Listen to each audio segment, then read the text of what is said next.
ఇదిగో నా తలపులు నీ పట్ల మేలేనియే, కీడేనివి కాదు. కానీ నీలో క్రమశిక్షణ లేకపోతే, నా వాక్కు లోబడే జీవితం నీకు లేకపోతే, నేను చేయొద్దన్నది నువ్వు చేయకుండా, నేను చేయమన్నది నువ్వు చేయకుండా నువ్వు బ్రతుకుతే, నేనేం నీ జీవితంలో కార్యం జరిగించలేదు. చూసి ఏది చెయ్యాలి, ఏది చేయకూడదు దేవుని పరిశుద్ధ గ్రంథమైన వాక్యము క్లియర్గా తెలియజేయబడుతుంది. ద్వితీయోపదేశ కాండం 28 చూస్తే, నువ్వు ఈ రీతిగా చేసే నా మాటను గైకొని దీని ప్రకారం నువ్వు జీవిస్తే ఈ ఆశీర్వాదాలన్నీ నీ మీద ఉంటాయని చెప్తాడు. ఏంటంటే ఆశీర్వాదాలు ఒకసారి చెప్తామండి. Let's go to Deuteronomy 28.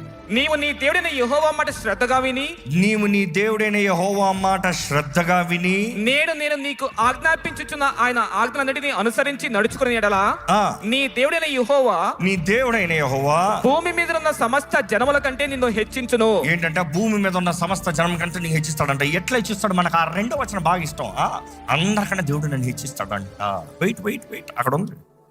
నీవు గాని దేవుని మాటని శ్రద్ధగా విని దాని ప్రకారం నడుచుకుంటే, లిసన్, ఒబే, నెక్స్ట్ ఏంటి?